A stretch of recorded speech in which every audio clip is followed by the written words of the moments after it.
Hey guys, welcome back to the Atlas Archives.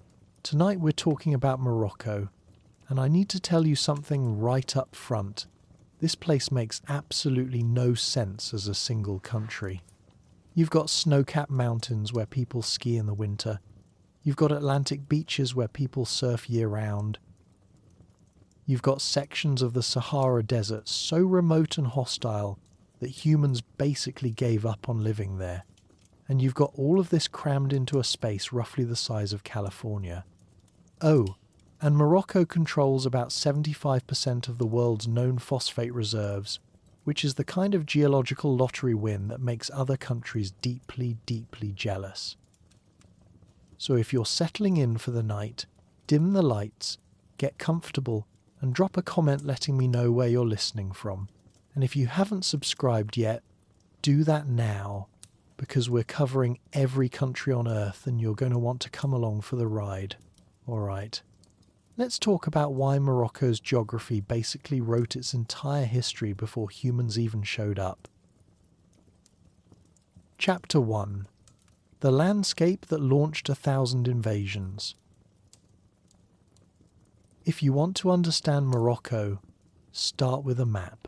Not because maps are fun, though they are, but because Morocco's physical location is so absurdly strategic that it's basically been fighting off invaders since the concept of invasion was invented.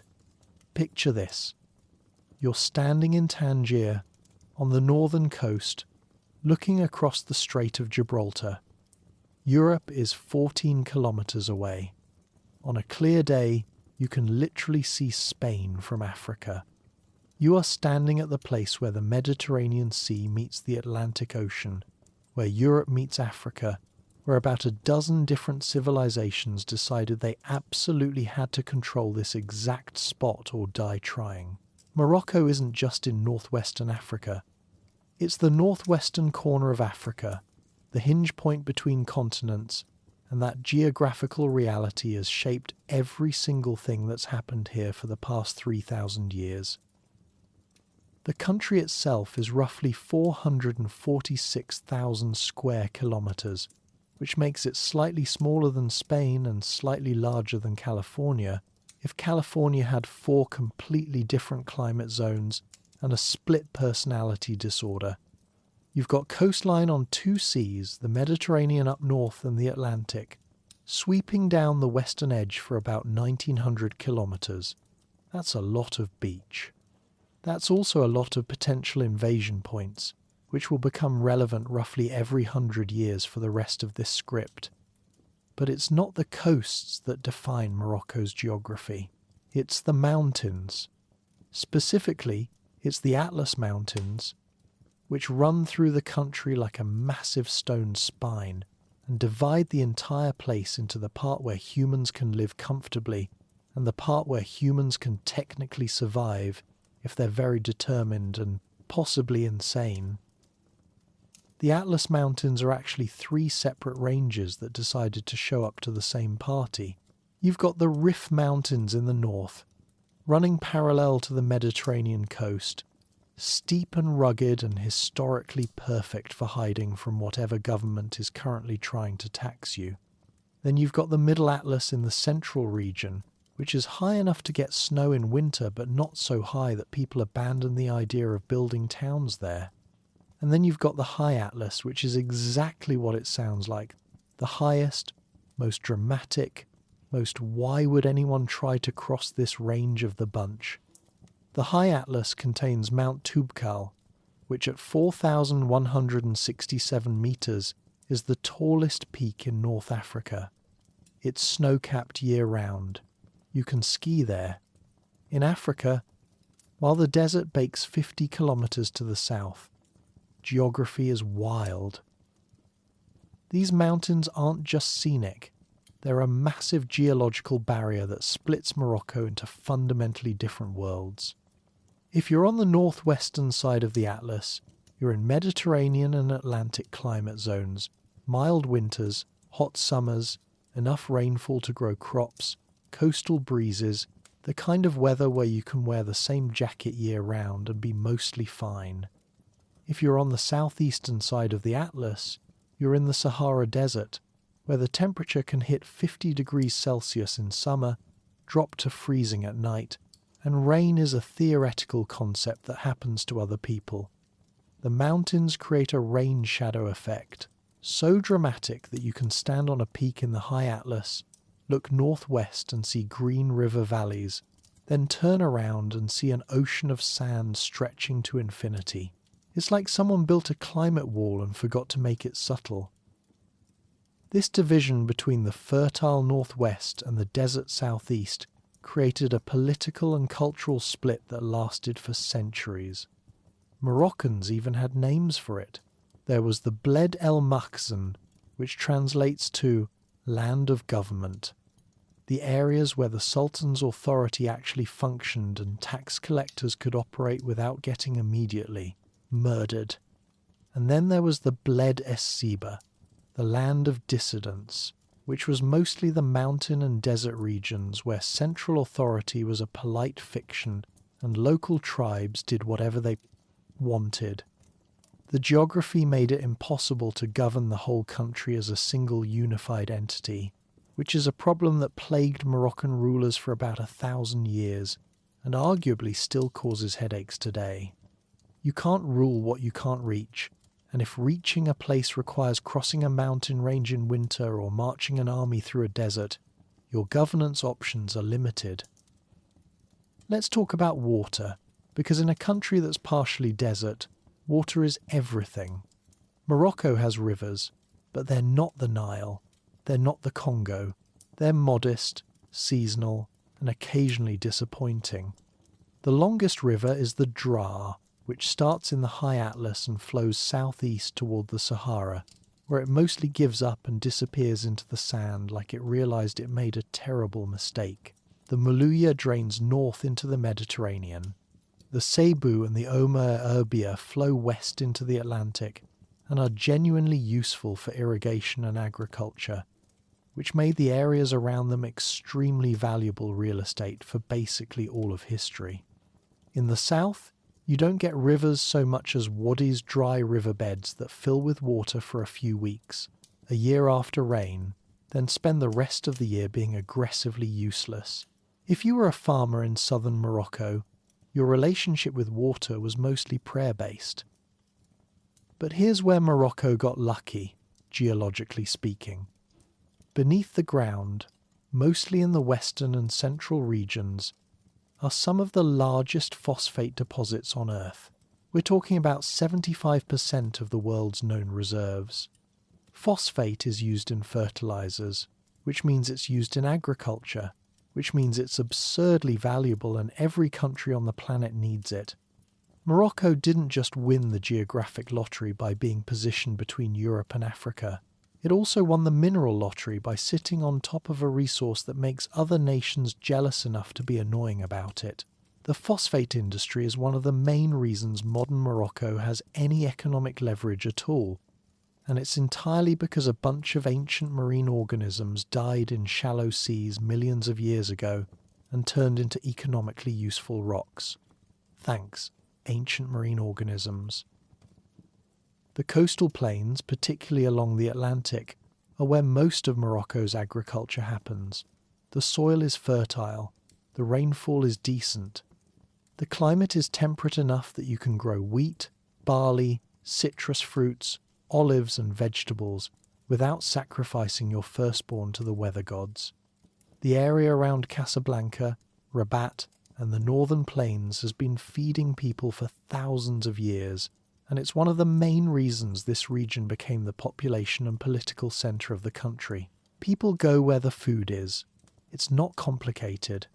The Mediterranean coast is rockier, more dramatic, less agriculturally generous, but it's strategically located and has decent fishing, so humans tolerated it.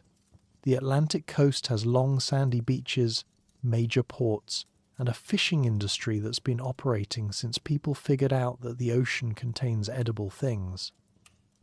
Now let's talk about the Sahara, because you can't talk about Morocco without acknowledging that a huge chunk of the country is just desert.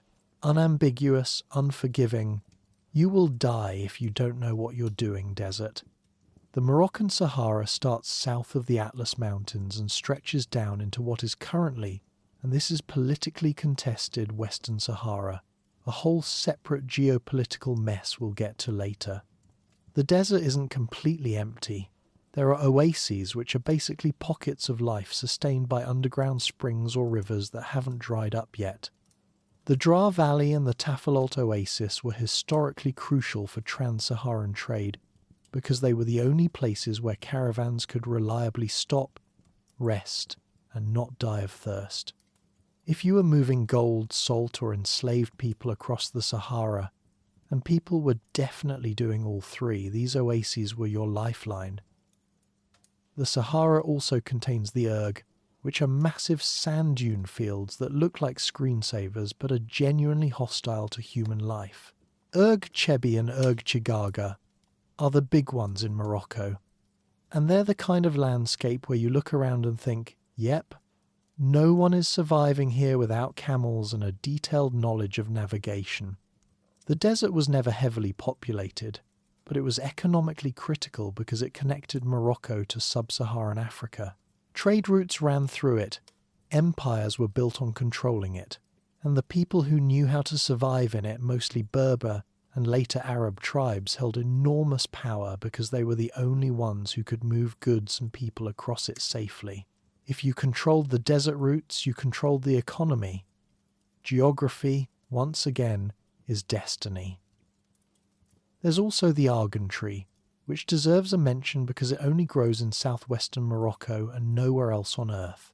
It's a stubby, gnarly tree that produces nuts, and from those nuts you can make argan oil, which in the modern era became a beauty industry gold rush, but historically was just cooking oil and a way to keep your skin from cracking in the dry climate. The argan forests are a unique ecosystem, and they've been there for millions of years, which means they survived ice ages, droughts, and every empire that rolled through Morocco without getting wiped out. Tough trees. The goats that climb them to eat the fruit are also iconic. And if you've seen pictures of goats in trees and thought, that can't be real, I'm here to tell you it's real, and it's in Morocco. Let's get back to the Strait of Gibraltar, because we glossed over it earlier and it deserves its own moment. The strait is 14 kilometres wide at its narrowest point. 14. That's the distance between Africa and Europe, between the Mediterranean and the Atlantic, between the Islamic world and Christendom for much of history. Whoever controlled the Moroccan side of the strait controlled access to the Mediterranean. They controlled shipping routes. They controlled trade. They controlled whether European powers could easily project force into the Mediterranean, or whether they had to go the long way around. This made Morocco strategically critical to every empire that cared about naval power, which was basically all of them. The Phoenicians cared, the Romans cared, the Byzantines cared, the Umayyads cared, the Portuguese cared. The Spanish cared so much they're still holding on to two cities on the Moroccan coast, Ceuta and Melilla, just to maintain a toehold. Geography is destiny, and Morocco's geography made it impossible to ignore. The climate zones are worth breaking down because they're absurdly varied for a country this size. On the coast, you've got a Mediterranean climate in the north, warm, dry summers, mild, wet winters, the kind of weather that makes you think, I could live here. The Atlantic coast is similar but slightly cooler because of ocean currents. Move inland toward the mountains and you hit a continental climate, hot summers, cold winters, snow at higher elevations, the kind of place where you need a real winter coat. Cross the Atlas into the desert and you're in an arid zone where summer temperatures regularly hit 45 to 50 degrees Celsius. Winter nights drop below freezing, and the annual rainfall is measured in basically none. You can ski in the Atlas Mountains in the morning and be sweating in the desert by afternoon if you're motivated and have a decent car. It's the kind of environmental diversity that would normally require multiple countries, but Morocco just crammed it all into one and called it a day. This diversity meant that different regions developed completely different ways of life. Coastal people fished and traded, plains people farmed, mountain people raised livestock and grew crops in terraced valleys and mostly ignored whatever the Sultan was doing. Desert people moved with their herds, controlled trade routes, and developed the kind of environmental knowledge that kept them alive in a place that killed outsiders. There was no single Moroccan way of living because the geography was too varied. A Berber shepherd in the High Atlas had almost nothing in common with an Arab merchant in Fez, and both of them lived completely different lives from a Tuareg trader guiding caravans through the Sahara. The geography created cultural fragmentation, which made unifying the country politically a nightmare that took centuries to even partially solve. And yet, despite all this internal division, Morocco's external geography gave it a unified identity in one critical way. It was the gatekeeper between worlds. If you wanted to move goods, people, or armies between Europe and sub-Saharan Africa, you went through Morocco. If you wanted to access Mediterranean trade from the Atlantic, you passed the Moroccan coast. If you wanted to cross the Sahara, you started or ended in Moroccan oases. The country's position made it unavoidable, and that gave it power even when it was politically fragmented. You can be a mess internally and still matter internationally if you're sitting on the most important crossroads in your part of the world. Morocco proved that for about 2,000 years straight. So here's the summary, and I promise this is the only time I'll do this because summaries are boring but context is necessary. Morocco is a geographically schizophrenic country wedged into the northwestern corner of Africa with coastlines on two seas, mountains that divide it into separate climate zones, a desert that connects it to sub-Saharan trade, and a position so strategic that every empire in the region spent centuries trying to control it. The geography created wealth from trade, from agriculture, from fishing, from phosphates, but it also created conflict, because valuable places attract violent attention, and the internal geography made unified governance almost impossible, which meant Moroccan history is a long story of people trying to hold together a place that geography itself seemed determined to split apart. That's the foundation, that's the stage. Now we can start talking about the people who walked onto it and tried to make it work. Chapter 2. The people who were here first and refused to leave. The Berbers were here first. That's the starting point for basically everything that happens in Moroccan history.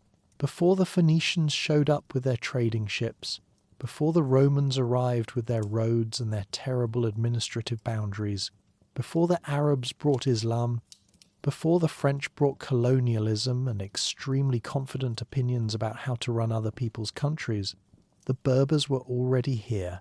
They'd been here for thousands of years, possibly since the Paleolithic, which is archaeologists speak for. So long ago we can barely prove it, but the evidence suggests yes. They called themselves Amazi, which translates to free people. And if you know anything about what's about to happen over the next 2,000 years, that name is doing a lot of heavy lifting. The term Berber comes from the Greek word barbaroi, meaning barbarian, which is what Greeks called everyone who didn't speak Greek. So right from the start, we've got an indigenous population being named by outsiders who showed up later and decided they were in charge of terminology. Cool start. The Berbers weren't a unified people. That's important. They were a collection of tribes spread across North Africa, speaking related but distinct languages, practicing different customs, and mostly governing themselves in small-scale political units that didn't require anyone's permission to exist. In Morocco specifically, you had major tribal confederations like the Sanhaja, the Masmuda, and the Zenata, and these names are going to become extremely relevant later when we talk about dynasties, but for now just know that Berber society was decentralized, local, and structured around kinship and territory. If you were a Berber in the Atlas Mountains, your life revolved around your tribe, your valley, your livestock, and your relationship with the people in the next valley over, who you either traded with or occasionally fought depending on the season and how the harvest went. Central authority was not a thing. The idea of a Moroccan state would have made no sense to these people. You belonged to your tribe. Your tribe belonged to the mountains. That was the whole political philosophy. Then the Phoenicians arrived, sometime around 1200 BCE, and they were not interested in conquering anyone. The Phoenicians were traders from the eastern Mediterranean, modern-day Lebanon and Syria, and they'd figured out that if you sailed west past Gibraltar into the Atlantic, you could access trade routes that connected you to places like Britain, where people had tin, which you needed to make bronze, which was the cutting-edge military technology of the time. So the Phoenicians set up trading posts along the Moroccan coast, not cities, not colonies, just commercial outposts where they could dock ships, trade goods, and restock supplies before continuing their journey. They founded a settlement called Lixus near modern Larache, which might be one of the oldest Phoenician sites in the western Mediterranean. Though dating ancient Phoenician settlements is a nightmare, and archaeologists argue about it constantly. They also established posts at Mogador, which is now Essaouira, and Rusadir, which is now Melilla, and is still weirdly controlled by Spain for reasons we'll get to much later. The Phoenicians and the Berbers got along fine, mostly because the Phoenicians had no interest in moving inland, and the Berbers had no interest in the ocean. It was a perfect arrangement. The Phoenicians traded manufactured goods, jewellery, tools, purple dye made from murex snails, which was absurdly expensive and highly prized in the ancient world. The Berbers traded agricultural products, timber, animal hides, maybe some ivory and gold that had come up from sub-Saharan trade routes. Everyone benefited. No one tried to conquer anyone. This is a rare moment in Moroccan history where foreign contact didn't immediately turn violent. So enjoy it while it lasts, because it doesn't last long. By the 5th century BCE, the Phoenician homeland had been overshadowed by Carthage, the Phoenician colony in modern Tunisia that had grown into a massive naval and commercial empire. Carthage took over the Phoenician trading networks in the western Mediterranean, which meant they inherited the Moroccan coastal settlements. Carthaginian influence in Morocco was still mostly commercial, but it was more extensive than the Phoenicians had been. They expanded the trading posts, built more infrastructure, and integrated the Moroccan coast into their broader economic system. Berber tribes along the coast interacted with Carthaginian merchants regularly. Some Berbers even served as mercenaries in the Carthaginian military, which was famously multinational and hired anyone who could hold a spear and follow orders. When Hannibal crossed the Alps to invade Italy in 218 BCE, one of the most audacious military campaigns in ancient history, his army included Berber cavalry and infantry, so Moroccans were technically present for one of Rome's worst days, which is a fun historical footnote. Carthage and Rome fought 3 wars called the Punic Wars, and Rome won all of them, which was bad news for Carthage and eventually bad news for everyone Carthage had ever traded with. In 146 BCE, Rome completely destroyed Carthage, burned it to the ground, allegedly salted the earth so nothing would grow there, though historians debate whether that actually happened or if it's just a dramatic story that people liked repeating. Either way, Carthage was gone. Carthaginian refugees fled west, some of them ending up in Morocco, bringing with them whatever culture and knowledge they could carry. But Carthage as a political entity was finished, and that left a power vacuum along the North African coast that Rome was more than happy to fill. Before Rome showed up directly, though, Berber kingdoms started asserting themselves. During the 3rd and 2nd centuries BCE, as Carthage weakened, Berber leaders in northern Morocco and western Algeria organised themselves into a loose political entity that the Romans later called the Kingdom of Mauritania. The name Mauritania probably comes from the Maori, a prominent Berber tribe, or possibly from a root word meaning dark or western, because the Romans were not great at naming things and often just pointed at a region and said, "Yeah, that's the land of the dark western people. Let's call it Mauritania." This is not the same place as the modern country Mauritania, which is way down the coast in West Africa and named after the Roman province in a fit of post-colonial nominative recycling that confuses everyone.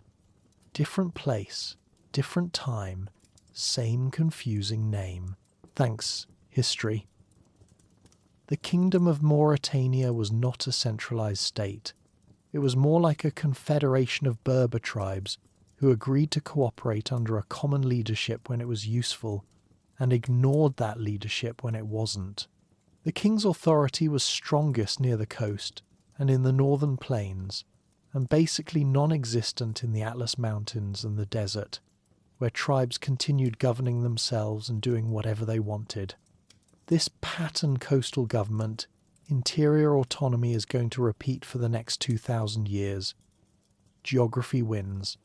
Every time. The kingdom had a capital at Volubilis, which was inland near modern Meknes, and it became an important city for agriculture and trade. But the king couldn't march an army into the High Atlas and expect the tribes there to care. The mountains made centralized authority impossible. Always have, always will. Rome initially treated Mauritania as a client kingdom, which meant the Berber kings were theoretically independent, but actually had to do whatever Rome told them to do, or face immediate invasion. This arrangement worked fine until 40 CE, when the Roman Emperor Caligula, who was famously unstable and possibly insane, decided to execute the Mauritanian king, Ptolemy, for reasons that are unclear and possibly involved Caligula being jealous of Ptolemy's nice purple cloak. Caligula was not a well man. After executing Ptolemy, Rome just annexed Mauritania outright and split it into two provinces, Mauritania Tingitana, which covered northern Morocco, and Mauritania Caesariensis, which covered western Algeria. Tingitana's capital was Tingis, which is modern Tangier, and the province extended south roughly to the area around Rabat and Saleh. Beyond that, Rome didn't bother. The Atlas Mountains were a hard no. The Sahara was a hard no. The interior Berber tribes were left alone because invading them would have been expensive, difficult, and pointless. Roman Mauritania Tingitana was a weird province. For one thing, it was administratively linked to Roman Spain, not to Roman Africa, because it was geographically closer and easier to govern from across the Strait of Gibraltar than from Carthage or Alexandria. So technically, northern Morocco was governed as an extension of the Iberian Peninsula, which makes sense logistically, but is very funny from a modern perspective.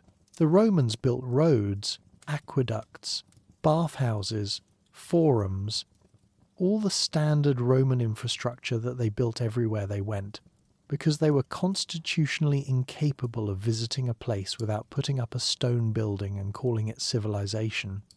Volubilis became a proper Roman city with all the amenities, temples, public baths, a triumphal arch, wealthy villas with intricate mosaics. The ruins are still there today, and they're genuinely impressive. You can walk through ancient Roman streets in the middle of Morocco and see floor mosaics depicting mythological scenes that have survived 2,000 years. It's cool. Historically cool. But here's the thing about Roman Mauritania. It was shallow, thin, surface level. The Romans controlled the coast and a few inland cities, but they never penetrated the interior. They never conquered the Atlas Mountains. They never tried to govern the Sahara, which would have been a logistical nightmare that even Rome, with all its engineering prowess and military discipline, couldn't justify. The Berber tribes in the mountains continued living exactly as they had before Rome showed up, speaking Tamazight, practicing their own customs, herding their livestock, and utterly ignoring Roman law. This is the beginning of the Bled el-Maqsan versus Bled es-Siba division we talked about in the last section. The Romans had the government land, the Berbers had the land of dissidents, and the Berbers were fine with that arrangement because it meant they didn't have to pay Roman taxes or deal with Roman bureaucrats who were famously annoying. Christianity arrived in Roman North Africa during the first few centuries CE, spreading through urban centres and coastal communities where Roman culture was strongest. Some Berbers converted to Christianity, particularly in the cities, but it never deeply penetrated the rural interior. Christianity in North Africa also had a fun tendency to splinter into rival factions that hated each other, most notably the Donatist controversy, which was a theological and political fight about whether Christians who had renounced their faith under persecution could be forgiven and readmitted to the Church. The Donatists said no, the Catholic Church said yes, and North African Christians spent decades arguing about it with the kind of vicious intensity that only religious debates can inspire. Some Berber Christians embraced Donatism as a way of asserting independence from the Roman Church hierarchy, which fits the general Berber pattern of, we'll adopt your religion, but we're doing it our way and you can't stop us. Christianity remained a minority religion in Morocco, though, and when Roman authority collapsed, it faded fast. Roman control in Mauritania started crumbling in the 5th century CE. The Roman Empire was falling apart, frontiers were collapsing, and Rome could no longer defend its distant provinces. In 429 CE, the Vandals, a Germanic tribe, crossed from Spain into North Africa and started conquering Roman territory. By 439 CE, they'd taken Carthage and established a kingdom that controlled most of coastal North Africa. The Vandals' control over Morocco was even more nominal than Rome's had been.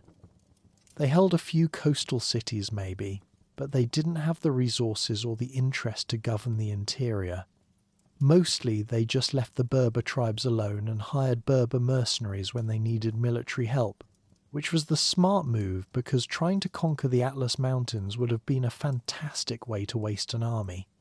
The Vandals paid tribute to Berber chiefs to keep the peace, which tells you everything you need to know about who actually had power in the region. In 533 CE, the Byzantine Empire, the eastern half of the Roman Empire, still going strong in Constantinople, decided it was time to reconquer North Africa from the Vandals. The Byzantine general Belisarius launched an invasion, defeated the Vandals quickly, and re-established Roman control over former Roman territories, or tried to. The Byzantines managed to take back the major cities in Tunisia and eastern Algeria, but their attempt to reassert control in Morocco failed spectacularly. The Berber kingdoms resisted, the geography resisted. The Byzantines never re-established meaningful authority in Mauritania Tingitana. By the early 600s CE, Byzantine control in Morocco was theoretical at best. They maybe held Tangier, maybe. Everything else had reverted to Berber rule. So by the 7th century CE, Morocco was a patchwork of independent Berber tribes and small kingdoms, unconquered by any external power, governed locally, and culturally distinct from the Roman and Christian Mediterranean world. The Berbers had outlasted the Phoenicians, outlasted Carthage, outlasted Rome, outlasted the Vandals, and outlasted Byzantium. They'd adopted bits and pieces of external culture, some Latin words, some Roman building techniques, some Christian theology in urban areas, but they'd never been fully absorbed or assimilated. They were still Amazigh, still free people, still living in the mountains and the plains and the desert on their own terms. The geography had protected them. The decentralization had protected them. And that identity, that refusal to be conquered, was about to be tested by the biggest external force to ever hit North Africa, the Arabs and Islam. But that's a different chapter. Chapter 3. How to Build an Empire, Berber Edition. The Arab conquest of North Africa started in the 640s CE, barely a decade after Muhammad's death, and moved fast. Arab-Muslim armies swept from the Arabian Peninsula, conquered Egypt, then pushed west along the North African coast. By 682 CE, they'd reached Morocco's Atlantic coast. That's 40 years to conquer 3,000 kilometers. The kind of expansion historians call unprecedented. The Arabs called North Africa the Maghreb, the West, because from their perspective that's exactly what it was.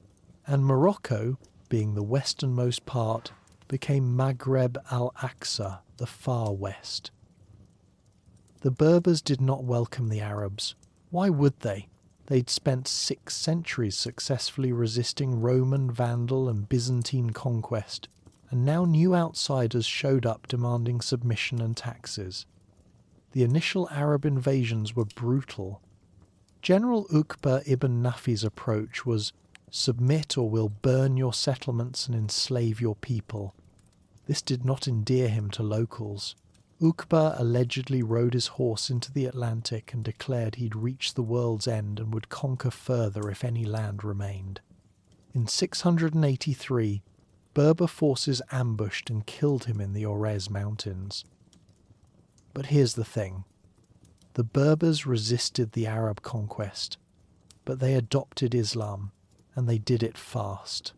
By the early 700s, most Berber tribes in Morocco had converted to Islam, not because the Arabs forced them to, though there was definitely military pressure, but because Islam offered something the Berbers found genuinely appealing. It was monotheistic, which aligned with some existing Berber religious ideas. It was egalitarian in theory, preaching equality among believers regardless of ethnicity. And it didn't require Berbers to abandon their language, their tribal structures, or their cultural identity, which Christianity under Rome kind of had. You could be Berber and Muslim. You couldn't really be Berber and Roman. So the Berbers converted, which was great for the spread of Islam, but they also immediately started interpreting Islam in ways that Arab authorities found problematic. A significant portion of Berber Muslims became Kharijites, which was an early Islamic sect that broke away from both Sunni and Shia Islam and believed in radical egalitarianism and the idea that any Muslim, regardless of lineage, could be a leader if they were pious and just.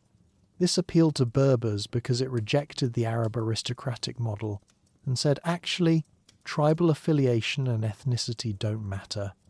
What matters is faith and character.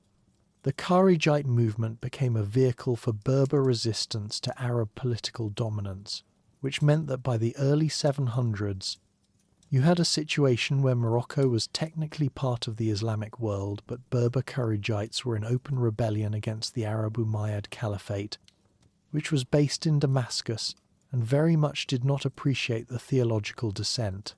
It's the same old pattern. External power tries to govern Morocco. Morocco adopts elements of the external culture but refuses to be ruled. Geography and decentralization make total control impossible.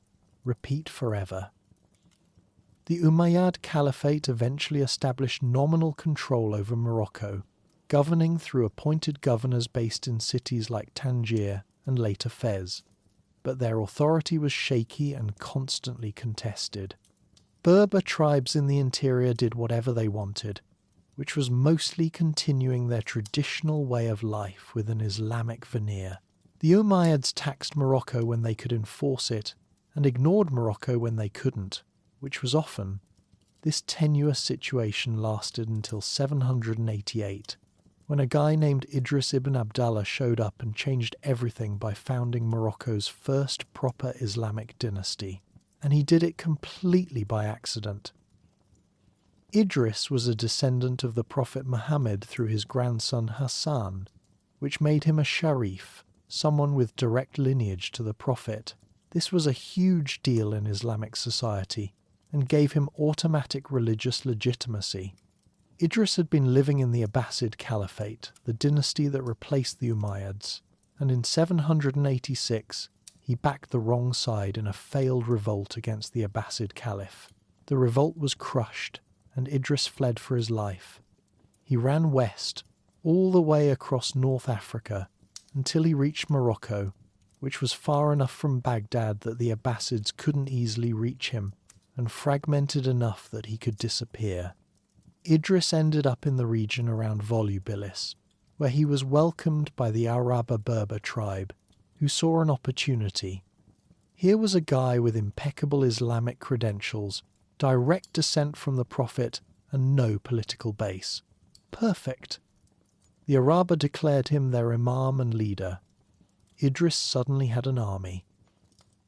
Idris ibn Abdallah founded the Idrisid dynasty in 788 and began consolidating power in northern Morocco. He built alliances with Berber tribes, promoted Islamic unity, and founded Fez in 789, strategically located in a river valley with access to trade routes. Fez would become one of the most important cities in the Islamic world, but Idris didn't live to see it flourish. In 791, he was assassinated poisoned by an agent sent by the Abbasid Caliph Harun al-Rashid, who decided that letting a rival claimant with prophetic lineage build a kingdom in North Africa was too dangerous. Idris died. His wife was pregnant. The dynasty continued. Idris II, born after his father's death, was raised by Berber regents and eventually took power in 803. He's the one who really built the Idrisid state into something substantial. He expanded Fez, turning it into a proper capital with mosques, markets, and administrative infrastructure. He invited scholars, artisans, and refugees from Al-Andalus Islamic Spain and from Ifriqiya Islamic Tunisia to settle in Fez, which brought an influx of knowledge, skills, and culture. Fez became cosmopolitan. It became wealthy. The Karawian Mosque was founded in 859 by a woman named Fatima al-Fihri, a refugee from Tunisia, and it grew into one of the oldest continuously operating universities in the world. Yes, a woman founded what became a university in 859 in Morocco. History is full of surprises. The Idrisid dynasty didn't control all of Morocco, shocking.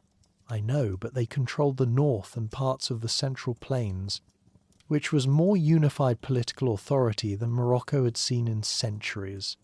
They promoted Islam, encouraged scholarship, and built mosques and madrasas. They also minted their own coins, which is always a sign that you've achieved legitimate state-level power, because issuing currency is basically announcing, we're a real government now and you have to take us seriously. The Idrisids lasted until the early 900s, when internal succession disputes fractured the dynasty and various Berber factions broke away. Classic. The kingdom splintered into smaller competing units, which meant Morocco went back to being politically fragmented.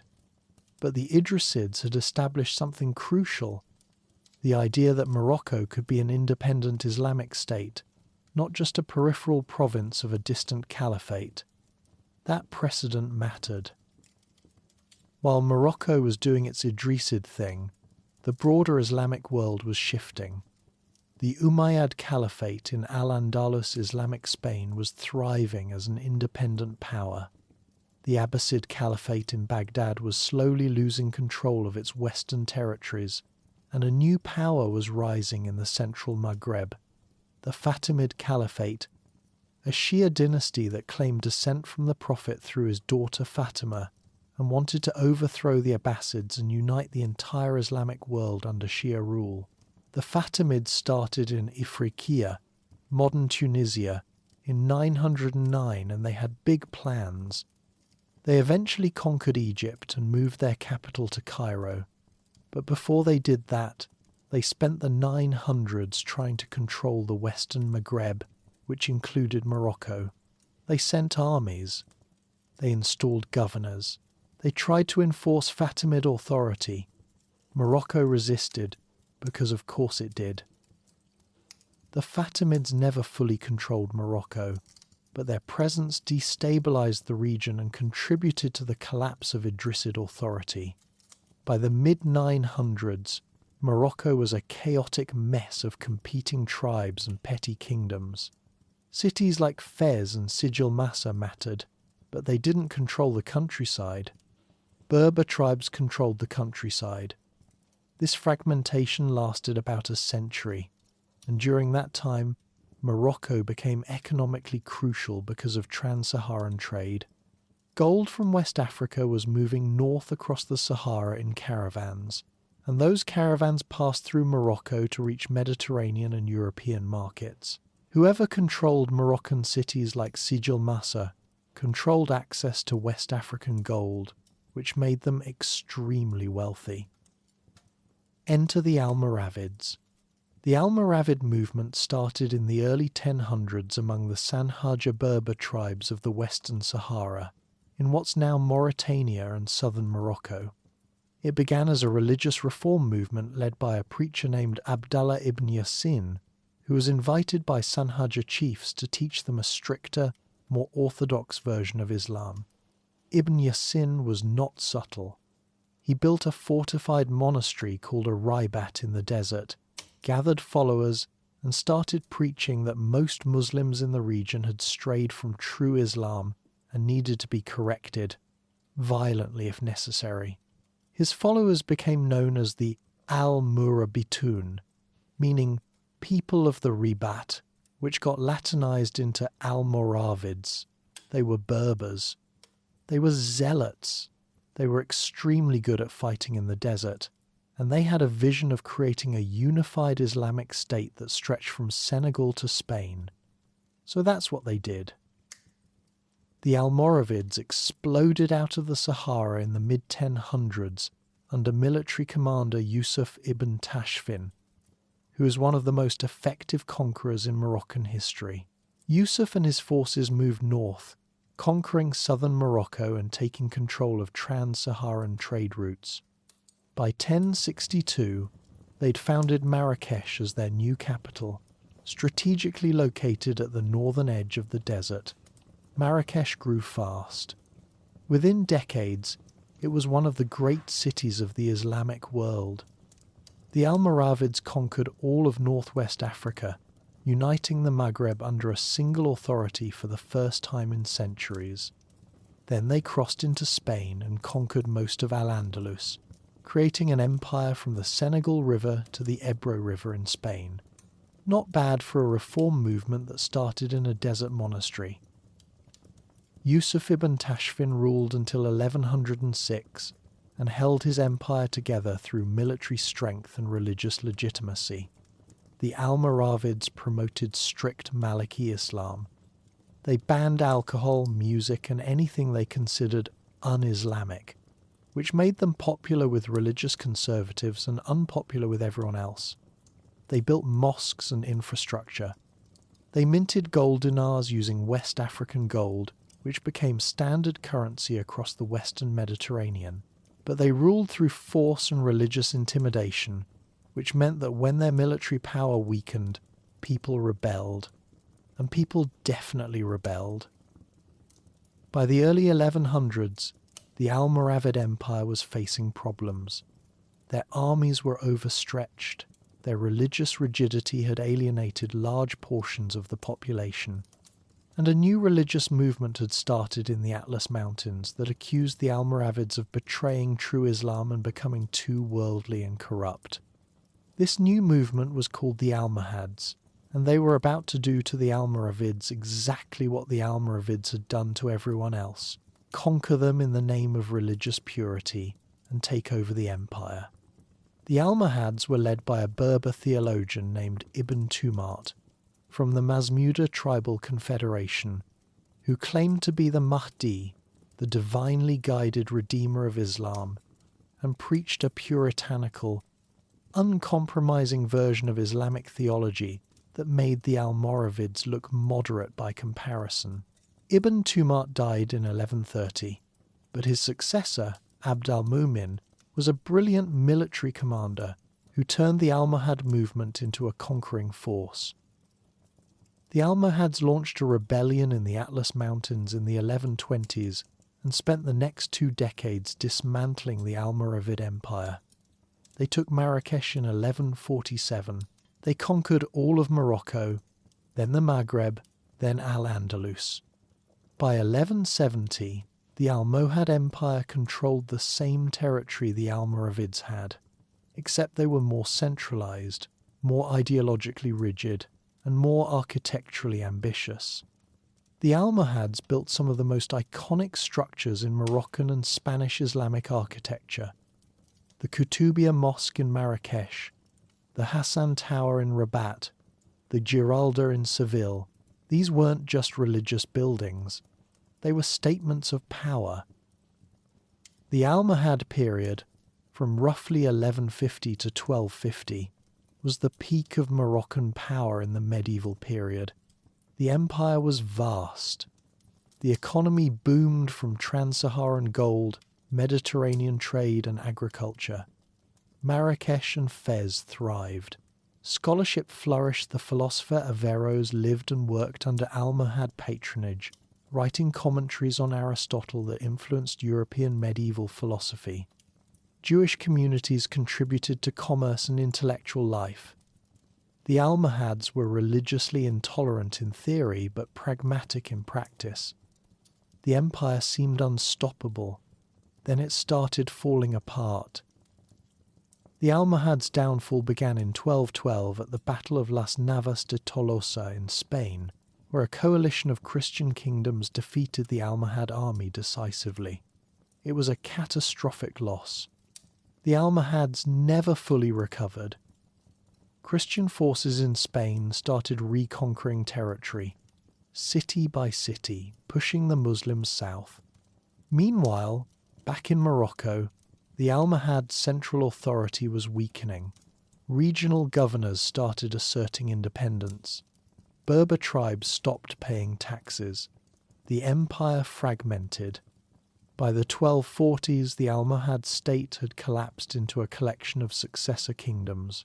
In Morocco, a new dynasty called the Marinids, from the Zenata Berber Confederation, took control of Fez in 1248 and gradually conquered most of the country. The Marinids were capable rulers, but they never rebuilt the empire. Morocco entered a period of regional power rather than imperial dominance, which is where it would stay for the next few centuries. The age of Moroccan empires stretching from Senegal to Spain was over, but the legacy, the cities, the trade networks, the Islamic scholarship, the architectural monuments remained. Chapter 4. How to survive when everyone wants a piece of your coast. The Marinid dynasty took control of Morocco in 1248, after the Almohad Empire collapsed into fragments, and they inherited a significantly diminished kingdom. No more empire stretching from Senegal to Spain, no more controlling both sides of the Strait of Gibraltar. The Christian kingdoms in Iberia, Portugal, Castile, Aragon were actively pushing south, reconquering territory that had been under Muslim rule for centuries. Granada, the last Muslim kingdom in Spain, was holding on by its fingernails and would fall in 1492. The Marinids controlled Morocco and parts of Algeria, and that was it. They were a regional power, not an imperial one, and they spent most of their reign trying to maintain what they had rather than expanding. Their capital was Fez, which they beautified with madrasas, mosques and palaces, turning it into one of the great intellectual centres of the Islamic world. The Marinids patronized scholars, poets and jurists. They built the stunning Bouinania Madrasa, which still stands today. But architecturally impressive or not, They were presiding over a contracting sphere of influence, and worse, they were about to deal with a new and extremely annoying problem: Europeans with boats. The Portuguese were the first to arrive, and they arrived with intent. In the early 1400s, Portugal was a small, poor kingdom on the western edge of Europe with limited agricultural land and a monarchy desperate to find new sources of wealth and prestige. They'd recently finished their own reconquista, pushing the last Muslims out of Portuguese territory, and they were looking for their next project. Prince Henry the Navigator, who, despite his nickname, never actually went on any of these voyages, decided that Portugal's future lay in maritime exploration and conquest along the African coast. The logic was simple. If Portugal could control ports along the Moroccan and West African coasts, they could access the trans-Saharan gold trade directly, bypassing the Muslim middlemen who currently controlled it. Also, there was a religious dimension, because this was the early 1400s and everything had a religious dimension. Portuguese expansion was framed as a continuation of the Reconquista spreading Christianity and fighting Islam, now just across the strait instead of within Portugal. So, in 1415, Portugal launched an amphibious assault on the Moroccan city of Ceuta. Ceuta sits on the southern side of the Strait of Gibraltar, opposite Spanish territory, and it was one of the most strategically valuable cities in Morocco. The Portuguese took it in a single day.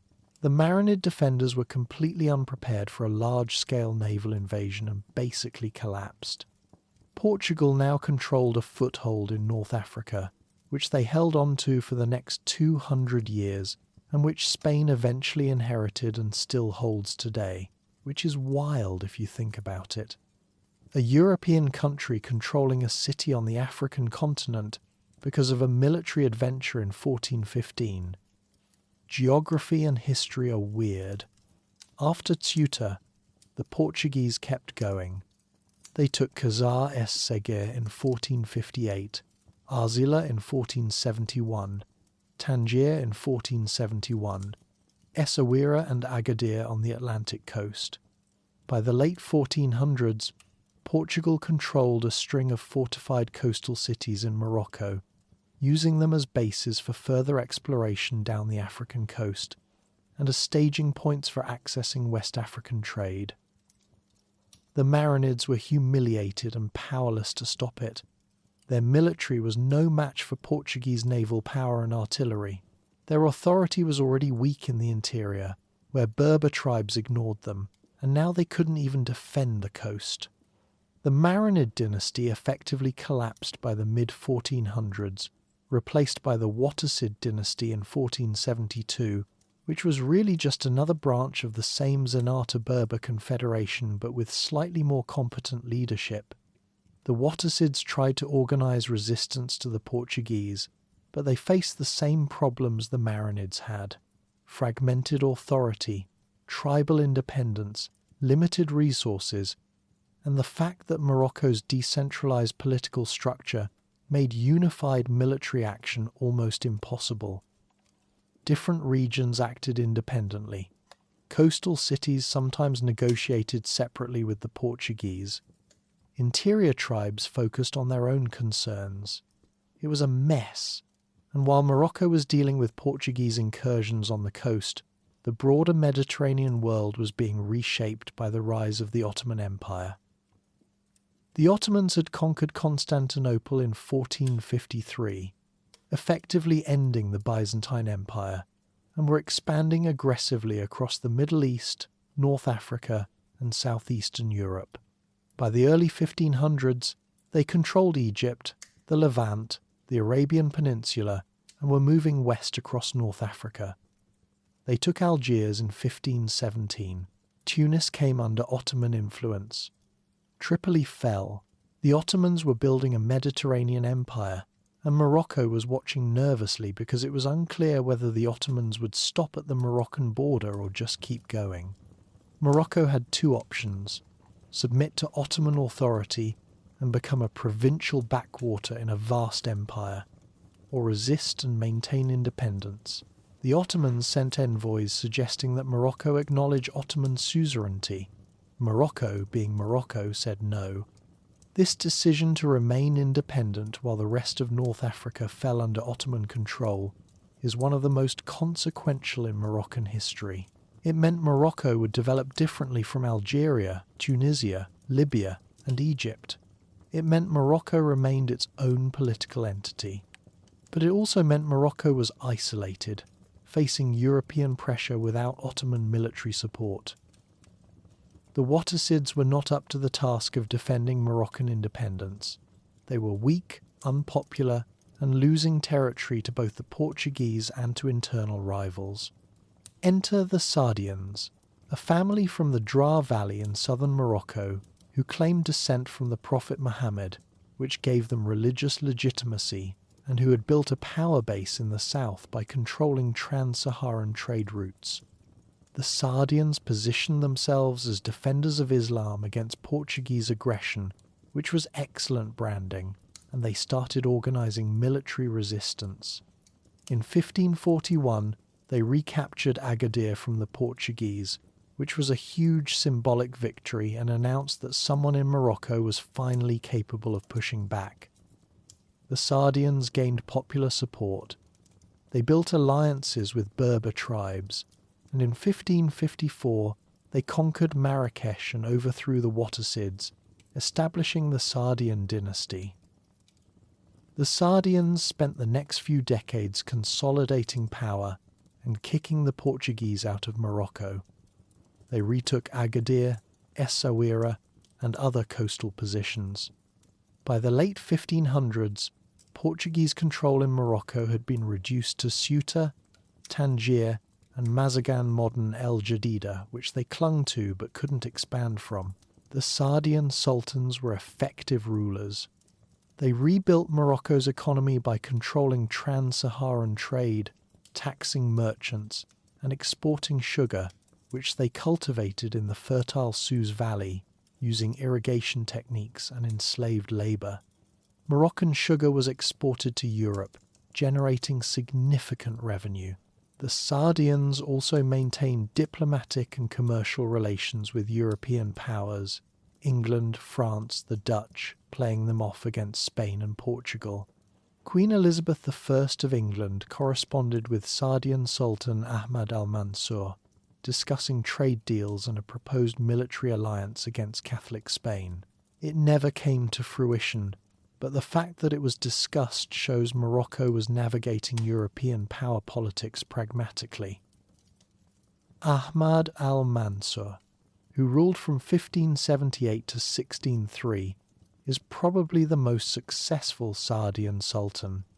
He came to power after the Battle of the Three Kings in 1578, which is one of the strangest battles in Moroccan history and deserves its own paragraph. Here's what happened. The deposed Saadian Sultan Muhammad al-Mutawakkil had been overthrown by his uncle and fled to Portugal, asking for military help to reclaim his throne. The Portuguese king Sebastian saw an opportunity to reassert Portuguese influence in Morocco and agreed.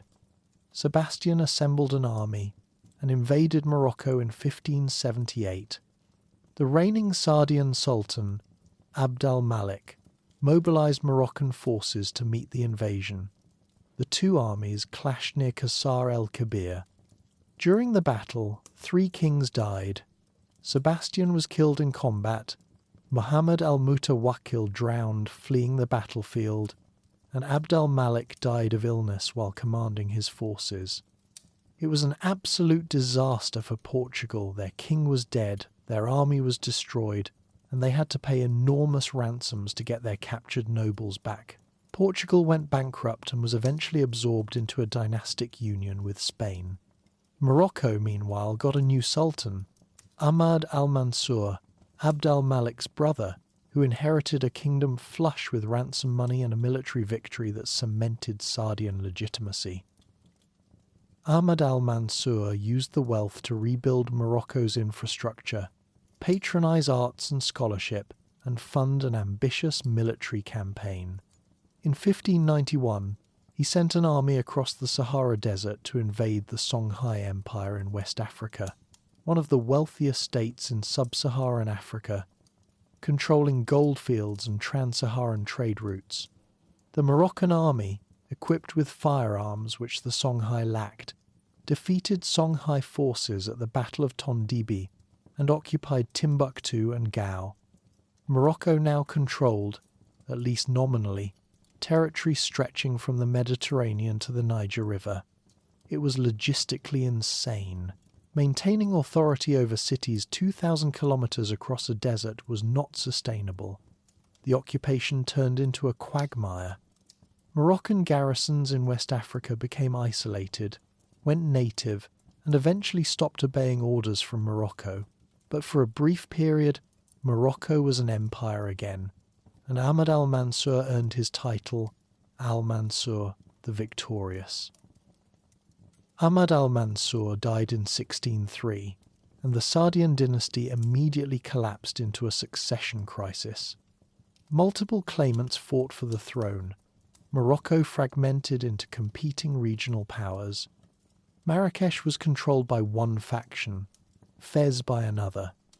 The coastal cities operated semi-independently. It was chaos.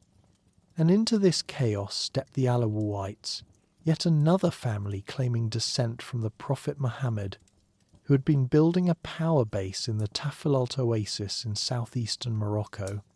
The Alawites were led by Moulay Rashid, a capable military commander who started conquering rival factions and reunifying Morocco. By 1666, Moulay Rashid controlled Fez. By 1669, he controlled Marrakesh. By the time he died in 1672, he'd reunified most of Morocco under Alawite rule. His brother Moulay Ismail succeeded him and would become one of the most famous and controversial sultans in Moroccan history. Moulay Ismail ruled from 1672 to 1727, 55 years, one of the longest reigns in Moroccan history, and he was ruthless, effective, and deeply paranoid. He centralized authority by building a standing army loyal only to him, recruited primarily from enslaved black Africans who owed their position entirely to the Sultan and had no tribal affiliations that could challenge his power. This army, known as the Black Guard, numbered in the tens of thousands and was used to crush tribal rebellions, enforce tax collection, and maintain order. Moulay Ismail expanded Moroccan territory, pushing back Ottoman influence in the east and reclaiming coastal cities from European control. He retook Tangier from the English in 1684 and Larache from the Spanish in 1689. He built a massive palace complex in Meknes, his chosen capital filled with gardens, gates and stables that allegedly housed 12,000 horses. The palace was constructed using enslaved labour and materials seized from Roman ruins at Volubilis. It was architecturally stunning and morally horrifying. Moulay Ismail also engaged in extensive diplomatic correspondence with European monarchs, most famously with Louis XIV of France. He proposed a marriage alliance between himself and Louis XIV's daughter, which Louis politely declined because the idea of a French princess marrying a Muslim sultan was politically impossible. Moulay Ismail was undeterred and continued sending letters and gifts, including exotic animals and luxury goods, trying to build diplomatic relationships and secure Morocco's position in European power politics. He negotiated treaties with France, England, and the Netherlands, guaranteeing Moroccan independence and commercial access. He also freed thousands of European Christian captives held by Moroccan corsairs, Barbary pirates operating from Moroccan ports in exchange for diplomatic concessions and ransom payments. Moroccan corsairs had been raiding European shipping and coastal towns for decades, capturing slaves and goods, and Moulay Ismail monetized this system while using it as diplomatic leverage. When Moulay Ismail died in 1727, Morocco once again descended into chaos. His sons fought for succession. The kingdom fragmented. The Black Guard, lacking centralized command, turned into a destabilizing force, backing different claimants and pillaging regions they were supposed to protect. This instability lasted for decades. Different sultans rose and fell. Central authority weakened. Berber tribes in the Atlas and Rif Mountains reasserted independence. Coastal cities dealt with European powers independently. It was the Bled Essiba problem all over again. Morocco's geography and decentralized political culture made unified governance fragile, and whenever a strong sultan died, the country fell apart until the next strong sultan emerged to put it back together. This cycle repeated throughout the 1700s. By the late 1700s, Morocco had stabilized under Alawite sultans who'd learned to balance centralized authority with tribal autonomy. But the kingdom was facing a new challenge. The industrializing European powers were getting stronger, richer, and more aggressive. The French Revolution happened in 1789. Napoleon invaded Egypt in 1798, announcing European imperial ambitions in North Africa. The British Empire was expanding globally. The Ottoman Empire was weakening, which created power vacuums that European states were eager to fill. Morocco had survived Portuguese and Spanish incursions in the 15 and 1600s by being militarily competent and diplomatically savvy. But the European powers of the 1800s were operating on a different scale, with industrial economies, modern militaries, and colonial ideologies that viewed Africa as territory to be divided and controlled.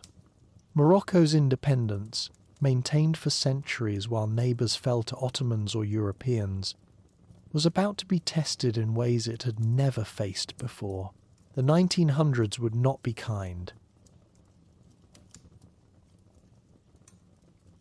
Chapter 5. When Europe decided your sovereignty was negotiable. The 1800s were not Morocco's finest century, at least not politically. The Alawite sultans were still in power, still technically sovereign, but they were presiding over a kingdom that was economically weak, militarily outdated, and surrounded by European empires that were rapidly industrializing and looking for new territories to control. France had conquered Algeria in 1830. Turning it into a full colony with French settlers displacing local populations and French law replacing Islamic governance. Spain controlled cities on the Moroccan coast and wanted more. Britain controlled Gibraltar and had commercial interests throughout the Mediterranean. And all of them were watching Morocco, waiting for an opportunity to move in. Morocco tried to modernize. Sultan Abd al-Rahman attempted military reforms in the 1830s and 40s, importing European weapons and trying to train a modern army. It didn't work. Morocco lost a war with France in 1844 over the Algerian border, and the defeat made it clear that Morocco could not compete militarily with European industrial powers. Sultan Hassan I, who ruled from 1873 to 1894, tried a different approach: play European powers off against each other, maintain formal sovereignty through diplomacy, and avoid giving any single European state a pretext for invasion. He granted commercial concessions to multiple European countries: France, Britain, Spain, Germany, ensuring that none of them had exclusive economic control, and all of them had a vested interest in keeping Morocco independent, because if one power invaded, the others would object. It was a clever strategy, and it worked for a while. Morocco remained independent when most of Africa was being carved up during the scramble for Africa in the 1880s and 1890s.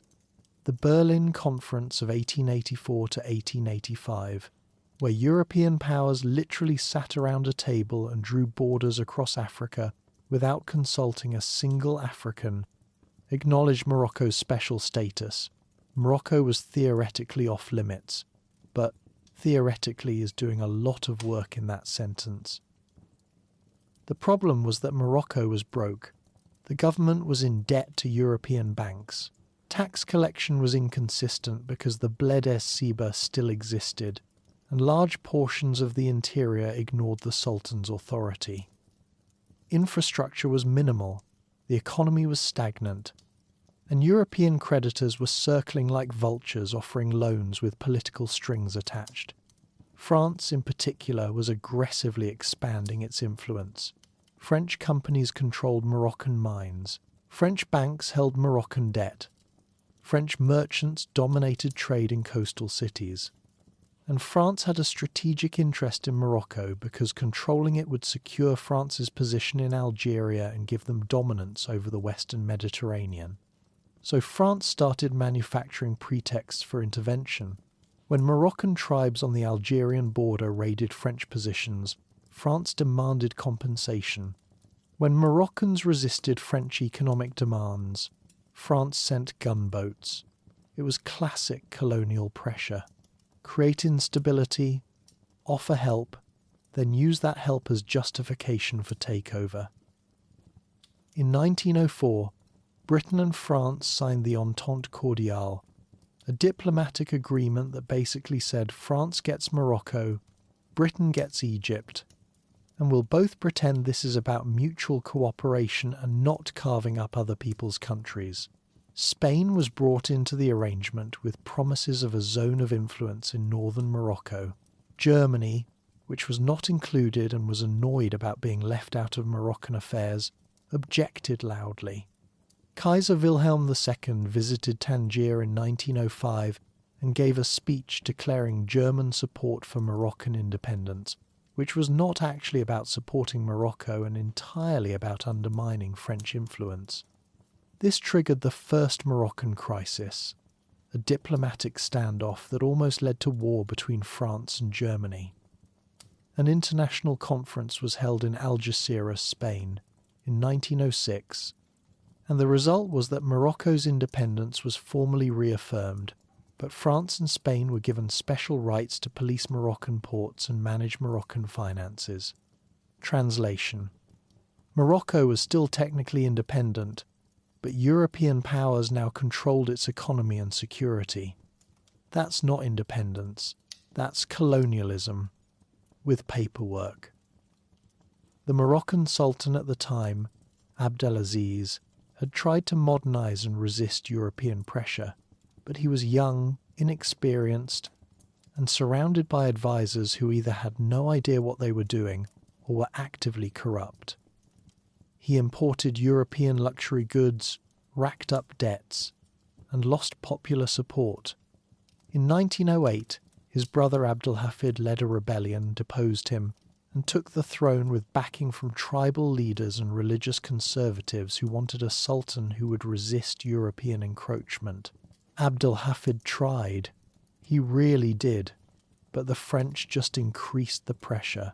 In 1911, French troops occupied Fez, claiming they needed to protect European residents during internal unrest. This triggered the Second Moroccan Crisis, another diplomatic standoff with Germany, which again demanded compensation for being excluded from Morocco. France gave Germany territory in Central Africa to shut them up, and in return, Germany stopped objecting to French actions in Morocco. Morocco, notably, was not consulted about any of this. On March 30th, 1912, Sultan Abdelhafid signed the Treaty of Fez, which established a French protectorate over Morocco. A protectorate is colonialism's polite cousin.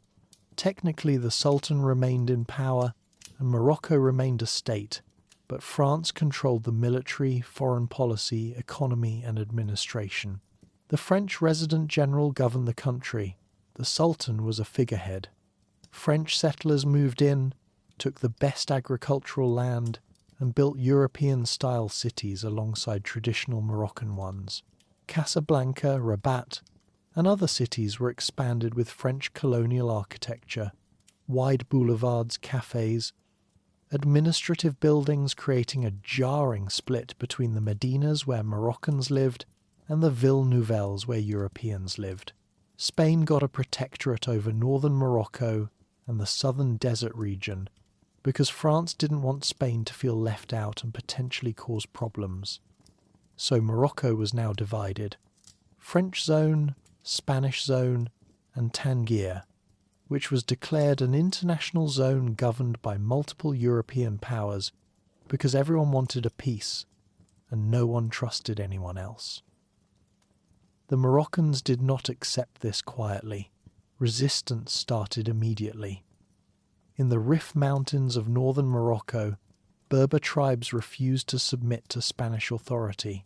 The Spanish tried to expand their control inland from the coast and got absolutely demolished.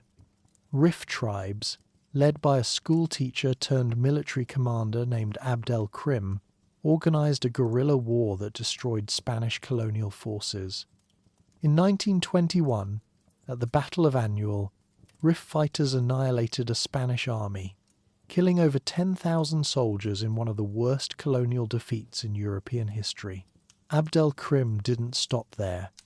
He declared the Republic of the Rif in 1923, an independent Berber state with its own government, and started building institutions, courts, schools, an army.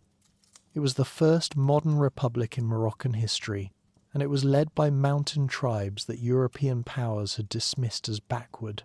The Rif Republic lasted 3 years and became an inspiration for anti-colonial movements across Africa and Asia.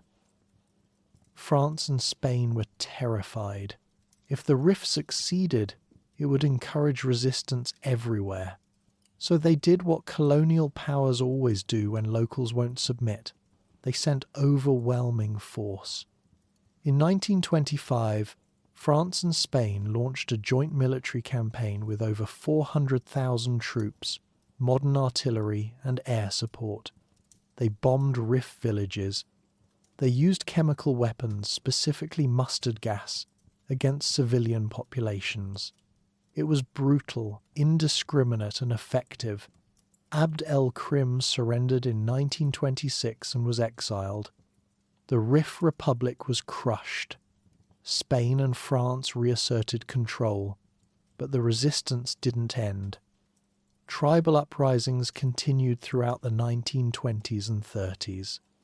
The French had to maintain large military garrisons just to hold territory. Morocco was colonized, but it was never pacified. The French did invest in infrastructure, roads, railways, ports, but it was infrastructure designed to extract Moroccan resources and export them to France, not to benefit Moroccans. Phosphate mining expanded massively under French control. Moroccan phosphates were shipped to France for fertilizer production. Agricultural land was seized for European settlers who grew cash crops for export. Traditional Moroccan industries declined as French goods flooded the market. The economy was reoriented entirely around French needs. Education was split. French schools for Europeans and a small Moroccan elite, traditional Islamic schools for everyone else. French law applied in French zones, Islamic law in Moroccan zones. It was segregation by design. The French built beautiful colonial cities and left the medinas to decay. They invested in areas with European populations and ignored areas without. Morocco was being developed, but only the parts that benefited France.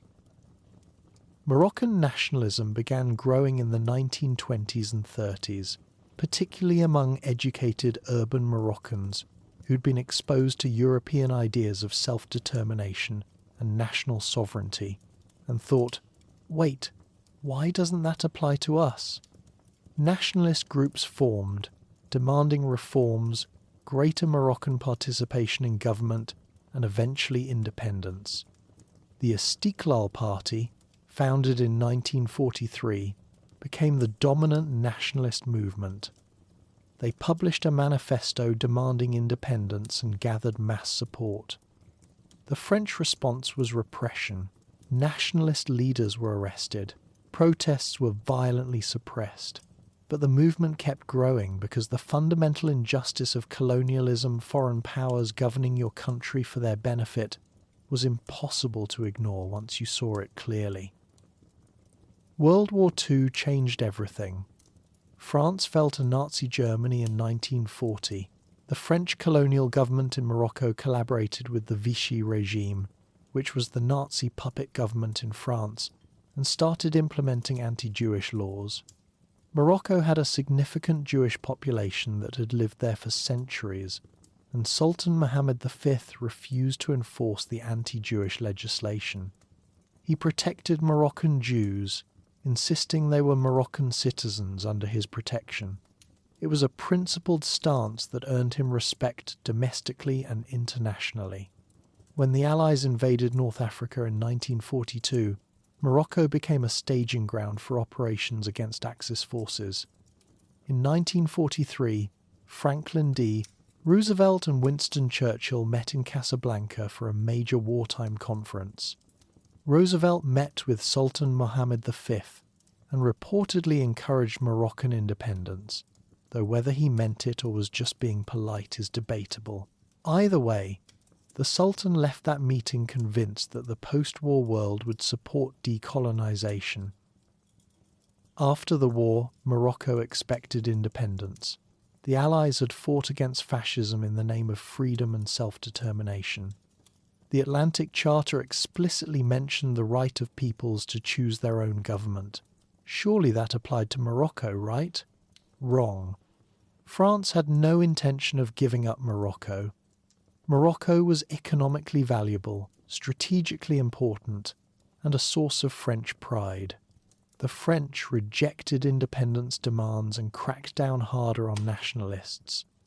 In 1947, Sultan Mohammed V gave a speech in Tangier explicitly supporting independence and aligning himself with the nationalist movement. This made him a hero to Moroccans and a problem for France. The French couldn't arrest him, he was the Sultan. Arresting him would trigger massive unrest, so they tried to undermine him, isolate him, and pressure him to back down. He didn't. By the early 1950s, Morocco was in open resistance. Protests, strikes, riots. The nationalist movement was organised and growing. Rural tribes were attacking French positions. The cities were ungovernable, and Sultan Mohammed V was the symbolic leader of the entire movement. So in August 1953, France did something spectacularly stupid. They deposed him.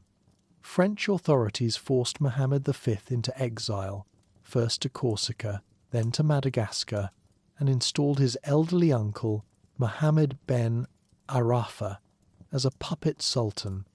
The French thought this would break the nationalist movement. Instead, it united Moroccans like nothing else had. Mohammed V became a martyr hero. Moroccans refused to recognize Ben Arafa. Resistance intensified. Armed groups formed. The French lost control of rural areas. Even moderate Moroccans who'd been willing to negotiate with France now supported full independence. The exile of Mohammed V was the turning point. France finally realized they'd made a catastrophic miscalculation. Morocco was becoming ungovernable. The military costs of suppressing resistance were enormous. International pressure was mounting the United States, which was trying to build influence in the newly independent countries of Africa and Asia, was pushing France to decolonize. The Algerian War of Independence had started in 1954 and was consuming French military resources.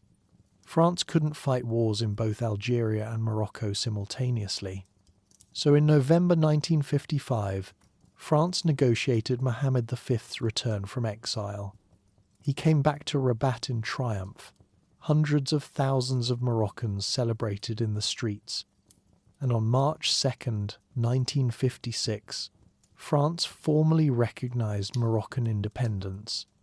Spain followed a month later, relinquishing most of its protectorate, though they kept Ceuta, Melilla, and some smaller territories which they still hold today, because decolonization is apparently optional when you really want to keep the good bits. Morocco was independent. After 44 years of colonial rule and centuries of foreign pressure, Morocco was finally a sovereign state again, governed by Moroccans. Sultan Mohammed V, now King Mohammed V because monarchs get to pick their titles, was the national hero. The Alawite dynasty, which had ruled since 1666, remained in power, now leading an independent country. The transition was relatively smooth compared to other decolonization processes. No prolonged war, no massive violence, no partition. Morocco got its independence intact. But independence brought new challenges. The economy was underdeveloped. Infrastructure existed but was designed for colonial extraction, not national development. Literacy rates were low. Political institutions were weak. And Morocco had to figure out what kind of country it wanted to be. A constitutional monarchy, an authoritarian state, a democracy, something else entirely. Those questions would define the next 50 years, but at least they were Morocco's questions to answer. That was the point of independence. The freedom to make your own mistakes instead of suffering someone else's.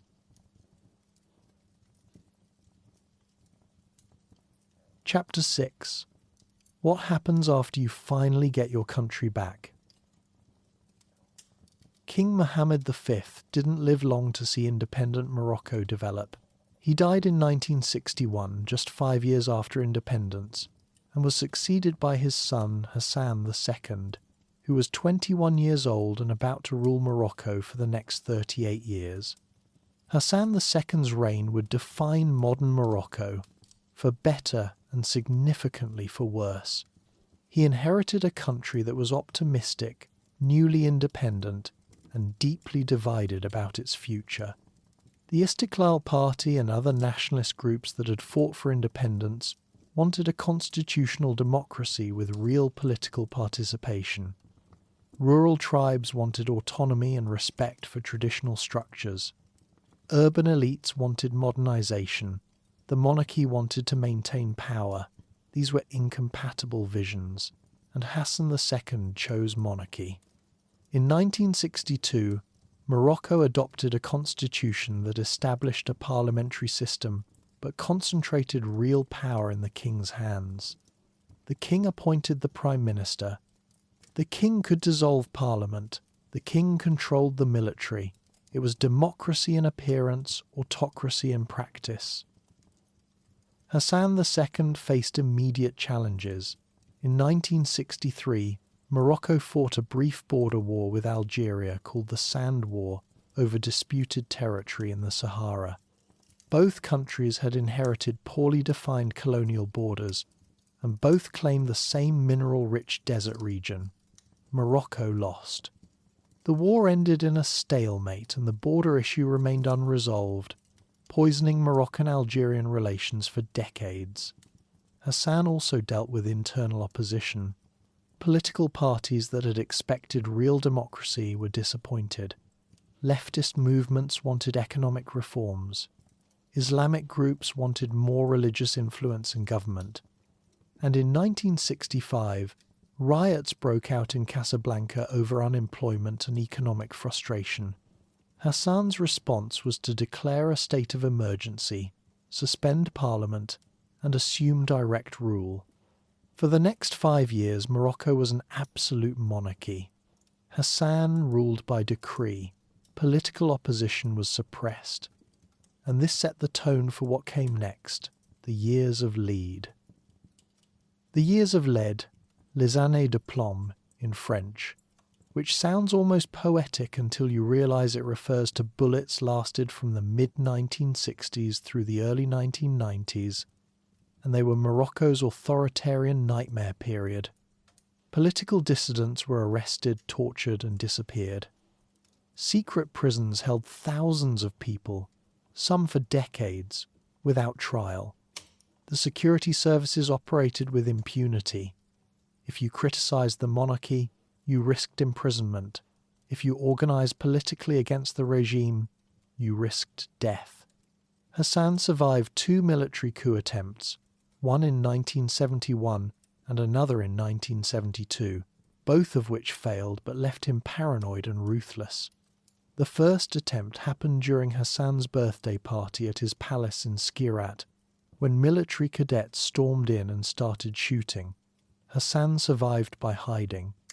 The second attempt involved Air Force pilots attacking the king's plane, trying to shoot it down. Again, Hassan survived. After both coups, hundreds of military officers were executed or imprisoned. Hassan trusted no one and governed through fear. But Hassan wasn't just a repressive autocrat. He was also a skilled political operator who understood how to maintain legitimacy while crushing opposition. He positioned himself as commander of the faithful, a religious title that made him the spiritual leader of Moroccan Muslims, which gave him authority that transcended politics. He played Morocco's ethnic and political factions against each other, ensuring no single group could challenge him.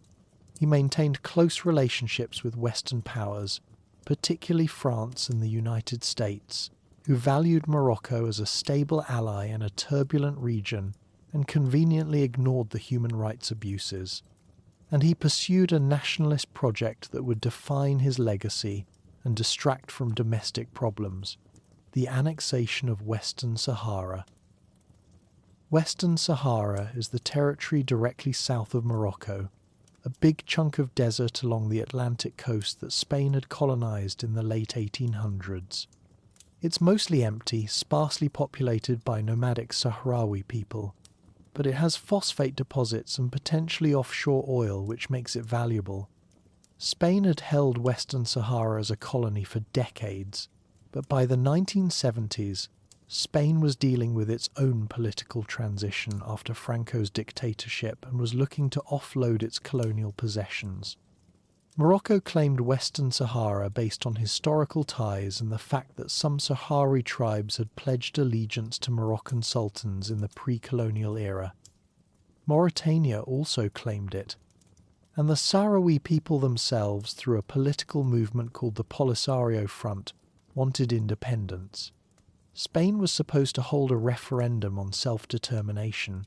Instead, they negotiated a deal with Morocco and Mauritania to divide the territory between them, which was colonialism's greatest hits playing one more time. In November 1975, Hassan II organized the Green March, one of the most brilliant political stunts in modern history. He mobilized 350,000 Moroccan civilians and sent them marching into Western Sahara carrying Moroccan flags and copies of the Quran, framing the annexation as a peaceful, patriotic, and religious reclamation of Moroccan land. It was not an invasion, it was a march, completely unarmed, completely civilian. Spain, facing this massive peaceful crowd and unwilling to massacre hundreds of thousands of people on international television, withdrew. Morocco took control of Western Sahara. The entire country celebrated. Hassan's popularity soared. It didn't matter that the economy was struggling or that political repression was intensifying. Morocco had reunified its historical territory. National pride overrode everything else. It was a masterclass in authoritarian politics. Manufacture a nationalist victory to consolidate power and legitimacy. Except the Sahrawi people didn't agree with any of this. The Polisario Front launched a guerrilla war against Moroccan forces, backed by Algeria, which saw an opportunity to weaken its rival and supported Polisario with weapons, training and sanctuary. The war dragged on for years. Morocco built a massive sand wall, the berm stretching over 2,000 kilometers through the desert, dividing Western Sahara into Moroccan-controlled territory and Polisario-controlled territory. The wall was mined, fortified and patrolled. It's still there. The conflict reached a ceasefire in 1991, brokered by the United Nations, with a promise of a referendum on independence. That referendum has never happened. Morocco administers most of Western Sahara as its southern provinces. The Polisario Front, now called the Sahrawi Arab Democratic Republic, controls a small eastern strip and maintains a government in exile in Algeria. Tens of thousands of Sahrawi refugees live in camps in the Algerian desert, waiting for a resolution that might never come. The conflict is frozen but unresolved, and it remains the biggest obstacle to Moroccan-Algerian relations and one of Africa's longest-running territorial disputes. Back in Morocco proper, the 1980s and early 1990s were economically brutal. Morocco had borrowed heavily to fund infrastructure projects and the Western Sahara War, and when oil prices spiked and global economic conditions shifted, Morocco faced a debt crisis. The International Monetary Fund imposed structural adjustment programs, austerity measures, privatization, reduced government spending, which meant cuts to subsidies, public services and jobs. Unemployment rose, living standards fell, protests erupted. Hassan responded with the same playbook: suppress dissent, maintain control, wait it out. The economy eventually stabilized in the late 1990s, but the social costs were enormous. An entire generation grew up in economic stagnation, with limited opportunities and a government that responded to frustration with police batons. Hassan II died in 1999, and his son, Mohammed VI, became king at age 35. Mohammed VI represented a generational shift, and at least initially, hope for reform. He released political prisoners, acknowledged the abuses of the years of lead, and established a Truth and Reconciliation Commission to investigate past human rights violations. Families were compensated. Stories were documented. It was an attempt at reckoning, though victims pointed out that perpetrators were never prosecuted and the system that enabled abuse was never dismantled. Mohammed VI promoted women's rights, reforming family law to give women more legal equality in marriage and divorce, raising the marriage age and restricting polygamy. These were significant changes in a conservative society, though implementation varied, and women's equality remained more theory than practice in many areas. The king invested heavily in infrastructure highways connecting cities, expanded ports in Tangier and Casablanca, high-speed rail between Tangier and Casablanca, massive renewable energy projects. Morocco built one of Africa's largest solar power plants at Ouarzazate, aiming to generate half its electricity from renewables by 2030. The economy grew steadily through the 2000s. Tourism expanded. Foreign investment increased. Casablanca became a regional financial hub. On paper, Morocco was modernizing and liberalizing. In practice, the monarchy retained absolute power. Parliament existed but couldn't challenge the king. Elections happened but didn't change fundamental policies. Civil liberties improved compared to Hassan II's era. But criticizing the monarchy, Islam, or territorial integrity, the three red lines still resulted in arrest. Morocco was a liberalizing autocracy, which is a contradiction that creates its own tensions. In 2011, the Arab Spring hit North Africa. Tunisia's revolution succeeded. Egypt's revolution succeeded. Libya descended into civil war. And in Morocco, tens of thousands of people took to the streets demanding political reforms, constitutional changes, and an end to corruption. Mohammed VI, watching neighbouring regimes collapse, responded with concessions. He promised constitutional reforms. In July 2011, Morocco held a referendum on a new constitution that expanded Parliament's powers, made the Prime Minister more accountable to elected representatives, and strengthened judicial independence. The reforms passed with over 98% approval, though opposition groups boycotted and critics pointed out that the king still controlled the military, foreign policy, and religious affairs. The protests subsided. Morocco avoided revolution, but the underlying frustrations, unemployment, inequality, corruption, lack of real political participation remained. Mohammed VI's reign has been defined by this balancing act. Enough reform to maintain stability, not enough to threaten monarchical power. The economy has grown, but growth hasn't been evenly distributed. Youth unemployment is high, particularly among educated young people who can't find jobs that match their qualifications. Rural areas remain underdeveloped. The gap between rich and poor is stark, and Morocco's position in the world is complicated. It's close to Europe geographically, and economically the European Union is Morocco's largest trading partner, but it's not European. It's part of the Arab world culturally and linguistically, but it's also Berber, African, and distinct from the Middle East. Morocco has positioned itself as a moderate, stable partner for Western countries, particularly on security and counter-terrorism, and that positioning has brought investment and diplomatic support. But it's also made Morocco dependent on maintaining good relations with powers that don't always share Moroccan interests. The Western Sahara issue remains unresolved and continues to shape Moroccan foreign policy. In 2020, the United States recognized Moroccan sovereignty over Western Sahara in exchange for Morocco normalizing relations with Israel, which was part of the Abraham Accords. It was a huge diplomatic win for Morocco, but it didn't change the reality on the ground. The Polisario Front rejected it. Algeria rejected it.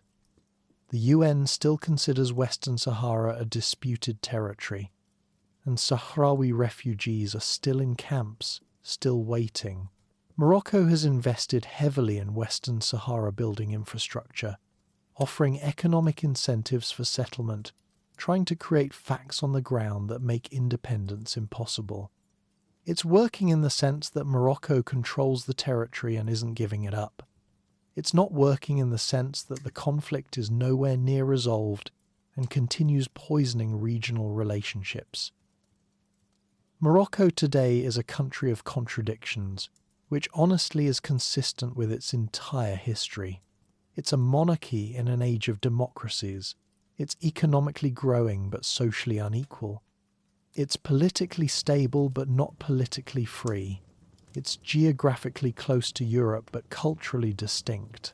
It's the only North African country that never fell under Ottoman rule, the only one that maintained independence when European colonialism swept the continent, and the only one that transitioned from colonialism to independence without a long, bloody war.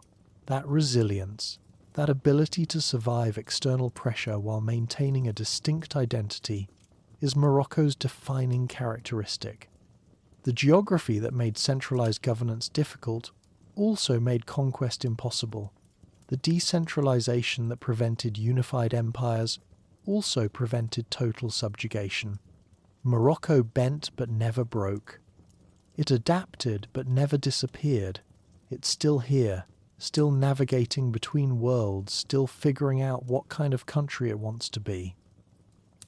And that's Morocco, a place where you can ski in the mountains and swim in the ocean on the same day, where 3,000 years of history are layered on top of each other. Phoenician ruins, Roman mosaics, Islamic architecture, French colonial buildings, modern highways, where Berber, Arabic and French are all spoken, sometimes in the same sentence, where the monarchy is absolute but protests still happen, where the economy is growing but unemployment is stubborn, where the past is everywhere and the future is uncertain. Morocco has survived empires, invasions, colonialism, and its own internal contradictions. It'll probably survive whatever comes next.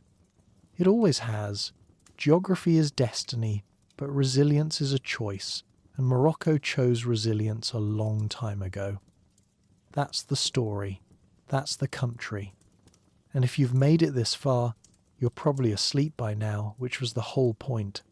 Thanks for listening. Sleep well.